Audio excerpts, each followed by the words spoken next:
আসসালামু আলাইকুম আরহামতুল্লাহ। আউযু বিল্লাহি মিনাশ শাইতানির রাজিম। বিসমিল্লাহির রহমানির রহিম। সকল প্রশংসা আল্লাহ রাব্বুল আলামিনের জন্য, যিনি নিখিল বিশ্বের প্রতিপালক, অনুগ্রহশীল, পরম করুণাময় এবং যিনি কিয়ামত দিবসের মালিক। দুরূদ ও সালাম বর্ষিত হোক আমাদের নবী হযরত মুহাম্মদ সাল্লাল্লাহু আলাইহি ওয়াসাল্লামের উপর, যিনি পৃথিবীতে রহমত স্বরূপ প্রেরিত হয়েছেন, এবং তার পরিবার পরিজন, সাথীবর্গ ও তাবেঈনদের ওপর কিয়ামত পর্যন্ত আল্লাহর অনুগ্রহ বর্ষিত হোক। কবরে শাস্তি হওয়ার কারণসমূহ। কবরে শাস্তি হওয়ার কারণসমূহ এই বিষয়ে আল্লামা ইবনুল কাইয়্যিম রাহিমাহুল্লাহ তার অন্যতম কিতাব আর রুহে একটি নজিরবিহীন অনুচ্ছেদ নিয়ে এসেছেন। সংক্ষিপ্ত আকারে তা আলোচনা করা হলো। তিনি যে কথা দ্বারা শুরু করেছেন তা হলো এই যে, প্রশ্নকারী বলল, কি কি কারণে কবরবাসীদের সাজা হয়?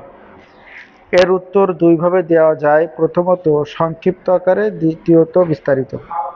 সংক্ষিপ্ত উত্তর: আল্লাহ সম্পর্কে তাদের অজ্ঞতা, তার নির্দেশ অমান্য করা এবং তার বিরুদ্ধে বিভিন্ন অপকর্মে লিপ্ত হওয়ার জন্য তাদের শাস্তি হয়। পক্ষান্তরে যে রূহ আল্লাহকে চিনেছে, তাকে ভালোবেসেছে, তার নির্দেশ পালন করেছে এবং নিষেধাবলী থেকে বিরত থেকেছে, তাকে তিনি শাস্তি দেন না, এবং এই রূহ যে শরীরে থাকবে তাকেও শাস্তি দিবেন না, কেননা কবরের শাস্তি এবং শান্তি বান্দার উপর আল্লাহর সন্তুষ্টির নিদর্শন। পৃথিবী যার উপর আল্লাহ ক্রোধান্বিত ও অসন্তুষ্ট হবেন, অতঃপর সে যদি তওবা না করে মারা যায়, তবে তার বরজাখের আযাব আল্লাহর ক্রোধ এবং অসন্তুষ্টি অনুযায়ী হবে। কাজেই কেউ কম করুক আর বেশি করুক, বা বিশ্বাস করুক বা না করুক, যা হবার তা হবেই। রাসূলুল্লাহ সাল্লাল্লাহু আলাইহি ওয়াসাল্লাম সেই দুই ব্যক্তি সম্পর্কে বলেছেন, যাদেরকে তাদের কবরের শাস্তি হতে দেখেছেন। তাদের একজন মানুষে গীবত করে বেড়াতো, আর অপরজন প্রস্রাব করে পবিত্রতা অর্জন করত না। কাজেই এই লোক অবশ্যই পবিত্রতা ত্যাগ করেছে, এবং অপরজন তার কথা দ্বারা মানুষের মধ্যে বিভেদ সৃষ্টির কারণ অবলম্বন করেছে, যদিও সে সত্য কথা বলে থাকে। এতে এই সংকেত রয়েছে যে মানুষের মধ্যে মিথ্যা বলা, মিথ্যা সাক্ষ্য প্রদান এবং অপবাদের দ্বারা বিভেদ সৃষ্টিকারীর সবচেয়ে বড় পাপ হবে। অন্য বর্ণনায় এসেছে, রাসূলুল্লাহ সাল্লাল্লাহু আলাইহি ওয়াসাল্লাম বলেছেন, যাদের শাস্তি হচ্ছিল তাদের একজন, যে ব্যক্তি মানুষের মাংস খাচ্ছিল সে ছিল গীবতকারী, আর অন্যজন ছিল ফিতনা সৃষ্টিকারী।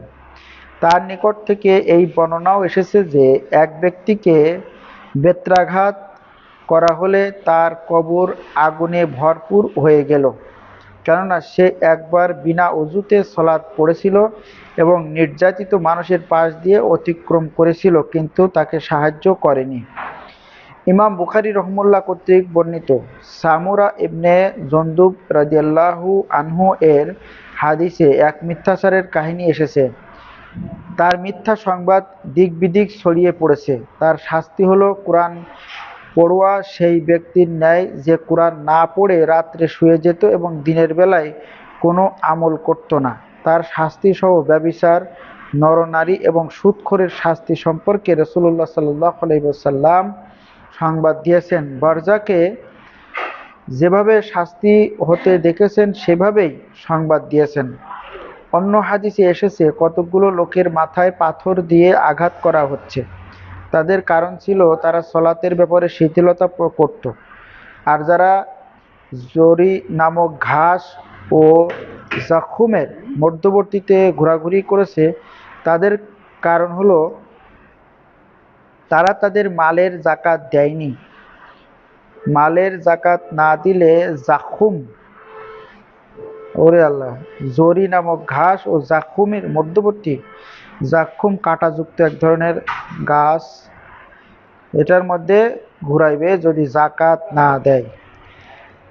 এবং যারা দুর্গন্ধযুক্ত মাংস খাচ্ছে, তার কারণ তারা ছিল ব্যভিচারী, নাউজুবিল্লাহ মিন জালিক। আল্লাহ আমাদেরকে ব্যভিচার থেকে দূরে থাকার তৌফিক দান করুন, জিনা ব্যভিচার থেকে দূরে থাকার তৌফিক দান করুন, আমিন। যাদের ঠোঁট সমূহ লোহার কাঁচি দিয়ে কাটা হচ্ছে, নবীজি সাল্লাল্লাহু আলাইহি ওয়াসাল্লাম মিরাজে যে সমস্ত জাহান্নামীদের শাস্তিগুলো পরিলক্ষণ করেছেন, লোহার কাঁচি দিয়ে ঠোঁট কাটা হচ্ছে। তার কারণ তারা তাদের কথা এবং বক্তব্যের দ্বারা ফিতনা সৃষ্টি করেছিল।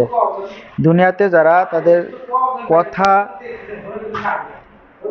এবং বক্তব্য দিয়ে মানুষের মধ্যে ফিতনা সৃষ্টি করবে, তারা তাদের ঠোঁট জাহান্নামে কাঁচি দিয়ে কাটা হবে, নাউজুবিল্লাহ মিন জালিক। রাসূলুল্লাহ সাল্লাল্লাহু আলাইহি ওয়াসাল্লাম থেকে আবু সাঈদ রাদিয়াল্লাহু আনহু কর্তৃক বর্ণিত হাদিসে কতিপয় অপরাধের হোতা এবং তাদের শাস্তি সম্পর্কে এসেছে যে, তাদের মধ্যে যে সকল লোকের পেট ঘরের ন্যায় বড়, তারা ফেরাউন গোত্রের পদাঙ্ক অনুসারী। যারা পৃথিবীতে ফেরাউন এর পদাঙ্ক অনুসরণ করবে, তাদের পেটটা ঘরের মতো বড় হবে।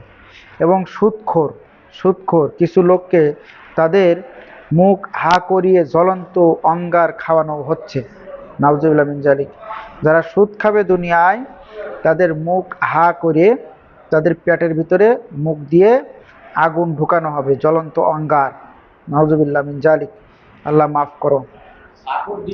যতক্ষণ না তারা তাদের পিছন দিয়ে বের হয়ে যাচ্ছে, ওই আগুন তার মলদার দিয়ে যতক্ষণ বের না হবে ততক্ষণ তারা ওই আগুন খাওয়াতে থাকবে।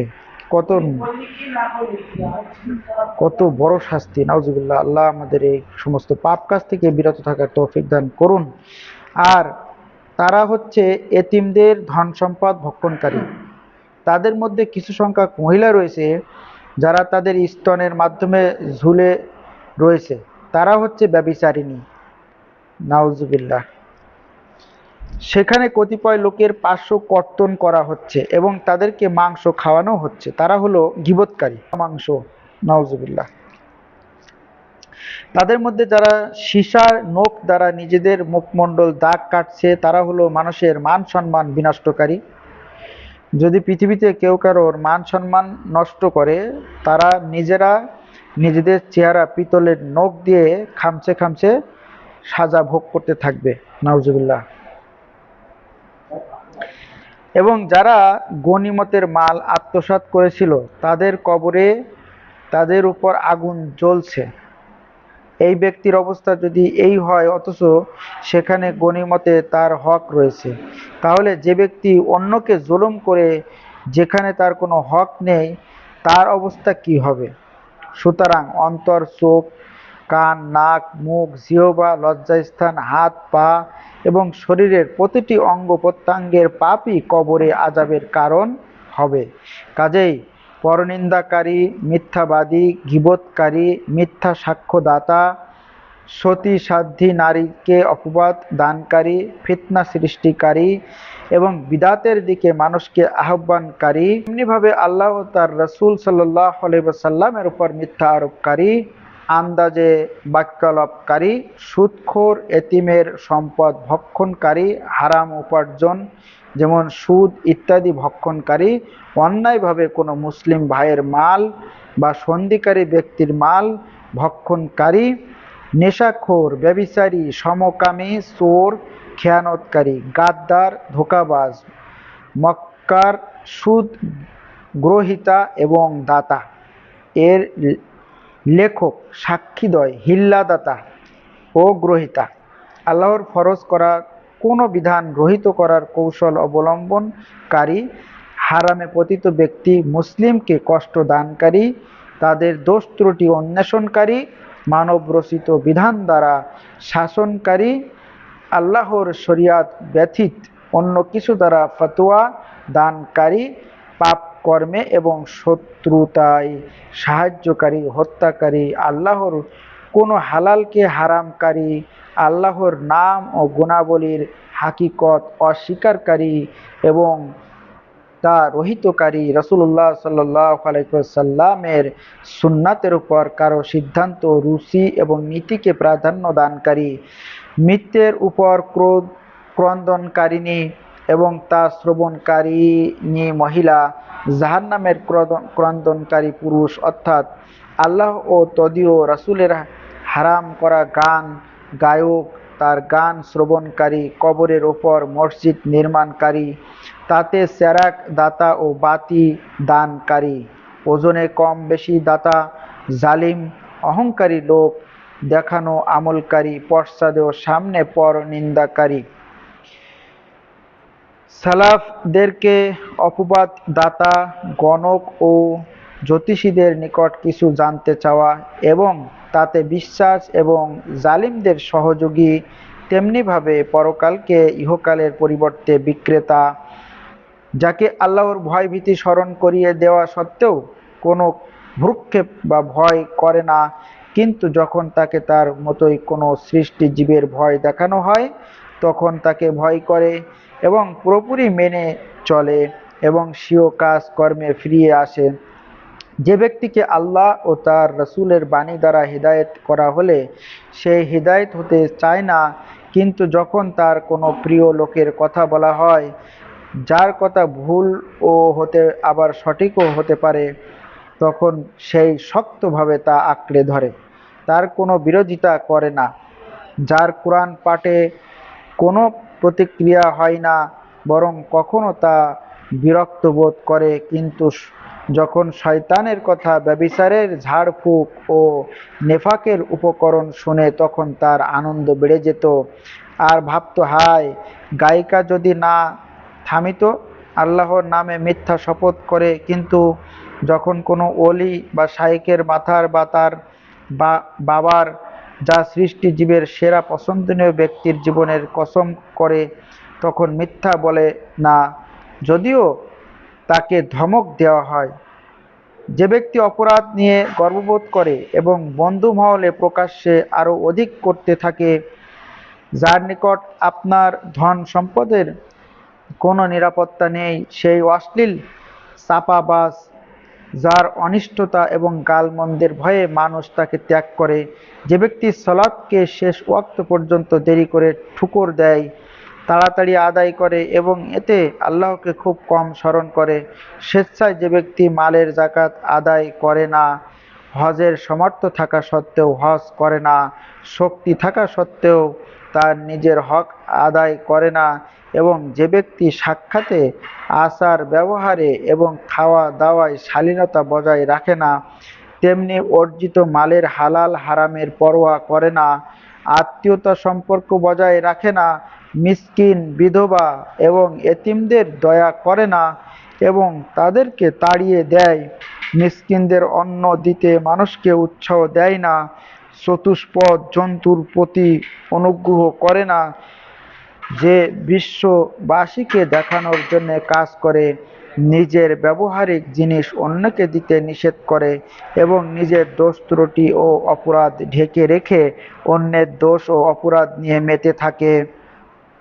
উল্লেখিত লোক এবং তাদের মতো সকলেই এই সকল অপরাধের কারণে কম বেশি ও ছোট বড় অনুপাতে তাদের কবরে শাস্তি হবে, যতক্ষণ না আল্লাহ তাদেরকে ক্ষমা করে তাদের অপরাধ এড়িয়ে যাবেন।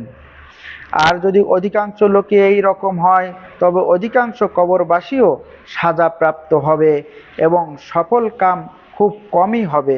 কাজেই কবরের উপরিভাগ মাটি আর ভিতরে হায় হতাশ ও শাস্তি, এর উপরিভাগ মাটি ও নকশি কাঁথার দ্বারা বাঁধানো আর ভিতরে বিপদ ও জ্বালা যন্ত্রণার গোডাউন। রান্নার সময় পাত্রে কোনো জিনিস যেভাবে উতরে ওঠে, সেভাবে তারা আক্ষেপে উতরে উঠবে, তাদের জন্য ইহাই প্রযোজ্য। অথচ এগুলো কবর এর প্রবৃত্তি তাদের আশা আকাঙ্ক্ষার মাঝে বিরোধ সৃষ্টি করেছে। আল্লাহর শপথ, অবশ্যই আমি উপদেশ দিয়েছি, অন্য কারো জন্য তা বাকি রাখিনি। সেই সাথে আহ্বান করি যে, হে পৃথিবী আবাদকারীগণ, আপনারা এমন পৃথিবীকে আবাদ করেছেন যা আপনাদেরকে নিয়ে অতি শীঘ্রই নিঃশেষ হয়ে যাবে, অথচ আপনারা সেই ঘরকে ধ্বংস করে দিচ্ছেন, যার দিকে খুব দ্রুত ধাবমান হচ্ছেন। সেই ঘর হচ্ছে কবর। কবরের দিকে আমরা দ্রুত ধাবিত হচ্ছি, কিন্তু সেই ঘরের কথা আমরা একটু ভাবতেছি না। সেই ঘরের শাস্তি, সেই ঘরে আগুন জ্বালিয়ে দেবে, সেই কথা আমাদের খেয়াল নেই। দুনিয়ার শান শৌকত মান রক্ষার জন্য আমরা মেতে আসি। অন্যের উপকার এবং বসবাসের জন্য ঘর তৈরি করছেন, পক্ষান্তরে নিজের সেই ঘরকে কবরকে ধ্বংস করে দিচ্ছেন। যা ব্যতীত আপনার কোনো ঘর থাকবে না, তা চিরস্থায়ী ঘর, আমলের গোডাউন এবং ক্ষেতের বীজ।